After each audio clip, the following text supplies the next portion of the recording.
A slumber did my spirit seal. We will learn the complete poem here. आप desired stanza के ऊपर jump भी करके जा सकते हैं. अगर आपको कोई पोइटिक डिवाइस नहीं पता है तो आप उसकी एक्सप्लेनेशन भी देख सकते हैं. लिंक्स प्रोवाइडेड आपको मिल जाएंगे in the description. Let's start with the first stanza. A slumber did my spirit seal. I had no human fears. अब जो पोइट है इस पोएम में स्पेसिफिकली अपनी जो बिलवड है उसको याद कर रहे हैं. पहले मैं आपको इसका ओवरव्यू देती हूँ. जो बिलवड है इस पॉइंट पर जो उसकी है डेथ हो चुकी है, लेकिन पोइट जो है अपने कुछ पास्ट की बात भी हमें बताएगा यहाँ पर, और कैसे रियलिटी ने उसको हिलाकर रख दिया है, शॉक कर दिया है, वो सब आप यहाँ पर देखेंगे. तो फर्स्ट स्टेंजा में पहले वो ओपन जब करता है लाइन तो यही कहता है कि a slumber did my spirit seal, कि पास्ट का ही बता रहा है कि एक स्लम्बर ने मेरी जो आत्मा है, जो मेरी स्पिरिट है, उसको सील कर रखा था, लॉक कर रखा था. स्लम्बर होता है स्लीप, नींद. एक नींद ने मेरी आत्मा को लॉक कर रखा था. कहने का मतलब एक नींद ने, नींद ये नहीं है कि वो सो रहा था, ऐसी नींद है जिसने सच से उसको दूर कर रखा था, सच्चाई से दूर कर रखा था. वो बहुत खुश था अपने उस ड्रीमी वर्ल्ड में. ठीक है. I had no human fears, मुझे कोई भी इंसानों वाले डर नहीं थे. इंसानों वाला डर क्या होता है? किसी का डेथ की वजह से हमसे दूर हो जाना. हर एक इंसान को इस चीज़ का डर होता है, लेकिन ये भी सच है कि डेथ जो है इनएविटेबल है, वो तो ज़रूर आएगी. ठीक है. लेकिन जो पॉइंट है उसकी आत्मा जो थी इस बात से दूर थी, क्योंकि वो खोया हुआ था, अपने ही सपनों में था. कभी उसने इस सच्चाई के बारे में सोचा ही नहीं कि जो डेथ है कभी ना कभी उसके बिलवड को उससे दूर करेगी. ठीक. तो उसने ऐसा कभी नहीं सोचा था. तो इस नींद ने, वो सो रहा था, इसी सच्चाई से दूर था. ठीक है. उसकी स्पिरिट को जो है सील कर रखा था इस नींद ने. सील करना, लॉक करके रखना, सच्चाई से दूर करके रखा हुआ था. तो उसको इसलिए इंसानों वाले कोई डर भी नहीं थे कि वो कभी अपने बिलवड से दूर होगा. She seemed a thing that could not feel the touch of earthly years. Earthly years, time के साथ साल बदलते जाते हैं, और उसको ऐसा लगता था कि उसकी जो बिलवड है वो इतनी ब्यूटीफुल थी. एवर उसको ऐसा लगता था कि उसका जो यूथ है, उसकी जो यूथफुलनेस है, वो कभी भी ख़त्म नहीं होगी. वो इसी तरह से यंग रहेगी, ऐसे ही ब्यूटीफुल रहेगी. जो अर्थ के ईयर्स है, जो टाइम पास हो रहा है अर्थ पर, उसका कोई भी इम्पैक्ट उसके बिलवड पर नहीं पड़ेगा. वो हमेशा वैसी ही रहेगी.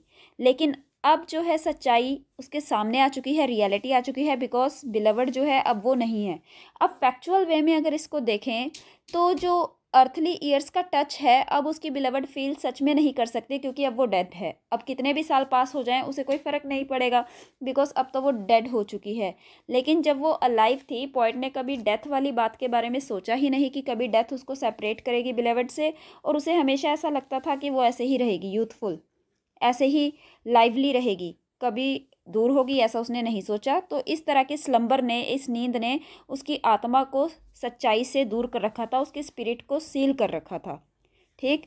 इसमें पोएटिक डिवाइस देखते हैं. सबसे पहले तो एलिट्रेशन है. फर्स्ट लाइन देखिए, slumber did my spirit seal. यहाँ एस साउंड क्लियरली नज़र आ रही है, तो यहाँ एलिट्रेशन है. सेकेंडली यहाँ आता है एनजेम्बमेंट. अगर आप देखें, she seemed a thing that could not feel the touch of earthly years. ये पूरी एक कंप्लीट लाइन है जिसको ब्रेक करके हमें दिया हुआ 2 लाइन्स में. तो यहाँ पर एनजेम्बमेंट भी क्लियरली नज़र आ रहा है.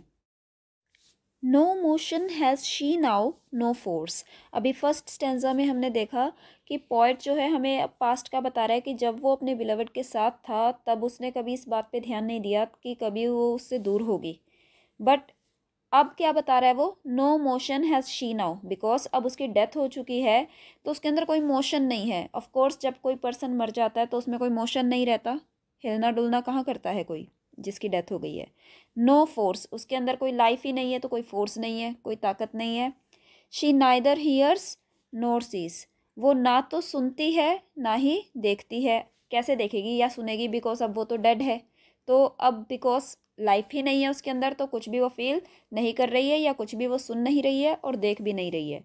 Rolled round in earth's diurnal course. Diurnal course क्या होता है? अर्थ का डायनल कोर्स क्या है? उसकी रोटेशन. डे और नाइट होते हैं, डेली के उसका कोर्स यही है. ठीक है. तो यहाँ पर है rolled round in earth's diurnal course. देखो, कोई पर्सन जब डेड हो गया है तो उसको दफना दिया जाता है, और टाइम के पैसेज के साथ क्या होगा, वो अर्थ के अंदर ही मिक्स हो जाएगा, रॉक्स वगैरह के साथ मिक्स हो जाएगा पूरी तरह से. उसकी डेड बॉडी जो है, ऑर्गेनिजम्स जब उसको बिल्कुल क्या देते हैं कि कन्वर्ट कर देंगे इनटू दैट मैटर जो अर्थ में मिक्स हो जाएगा। तो अब बिकॉज वो डेड है और अर्थ के अंदर दफना दी गई है, तो अब उसने कुछ और तो फील करना नहीं। अब क्या हो रहा है, rolled round in earth's diurnal course. अब जैसे जैसे अर्थ की रोटेशन हो रही है, वो भी बिकॉज अब अर्थ के अंदर मिक्स हो चुकी है, तो वो भी अर्थ की रोटेशन के साथ साथ उसकी जो डेली का कोर्स है, रोटेशन है, उसके साथ उसकी वो भी रोटेट हो रही है। कहने का मतलब वो नेचर का पार्ट बन गई है, बिकॉज अब वो अर्थ के अंदर ही मिक्स हो चुकी है, रॉक्स, स्टोन्स और ट्रीज के साथ मिक्स हो चुकी है। यहाँ पर मेंशन करने का रीज़न क्या है, क्योंकि जब आपकी बॉडी जो है डिग्रेड हो जाती है, तो वो रॉक्स वगैरह में मिक्स हो गई, स्टोन्स वगैरह में भी मिक्स हो गई, ट्रीज़ वगैरह भी अपने न्यूट्रिएंट सॉइल से ही लेते हैं, तो इन सब चीज़ों के साथ वो मिक्स होके एक तरह से इन चीज़ों में वो अलाइव है। बिकॉज अब वैसे तो उसकी डेथ हो चुकी है, तो अर्थ के जो डायनल कोर्सेज हैं, डेली कोर्सेज हैं, उन सब के साथ उसकी क्या हो रही है, रोटेशन हो रही है, क्योंकि वो अर्थ का ही हिस्सा बन चुकी है, उसमें अब लाइफ नहीं है। ठीक, तो यहाँ पर पोएटिक डिवाइस हम देखते हैं। सबसे पहले एनजेम्बमेंट, जैसे हम देखें, rolled round in earth diurnal course with rocks and stones and trees, ये एक ही लाइन है जो कंटिन्यूड वे में हमको दी है। सेकंड आता है एलिट्रेशन, लिखा है रोल्ड राउंड, यहाँ आर साउंड है, इससे ऊपर की लाइन अगर हम देखें, नाइदर हियर्स नोर सीज, यहाँ पर नाइदर नोर एन साउंड आपको यहाँ क्लियरली नजर आ रही है, तो एलिट्रेशन है यहाँ पर भी। Then comes repetition, last line में देखिए एंड की रेपिटेशन हो रही है, with rocks and stones and trees, तो एंड की यहाँ पर हमें दी गई है रेपिटेशन। तो मेजरली इस पोएम के अंदर हमें यही बताया है कि अर्थ जो कोई भी एक ह्यूमन है, उसका डेथ होना, उसका मरना जो है इनएविटेबल है, वो होकर ही रहता है। बहुत से टाइम पे जब हम अलाइव होते हैं तो हम कभी ऐसा सोचते नहीं कि कोई पर्सन जो है वो डेड हो जाएगा या हमसे इस तरह दूर हो जाएगा, लेकिन this is the reality of life, कि जो डेथ है वो उसको कोई एस्केप नहीं कर सकता है, ऐसा होना है। और पोइट भी जो है, पहले उसने कभी ऐसा सोचा नहीं था, एक स्लम्बर में था, एक स्लीप में था, जिसमें वो ड्रीम्स में ही था अपने, लेकिन with the passage of time जब वाइफ की डेथ हो गई या बिलवड की डेथ हो गई, तब उसको ये रियलाइज़ हुआ कि अब सच उसके सामने आया, जो कि लॉस जो है वो बियर नहीं कर पा रहा है। So this was all about the poem.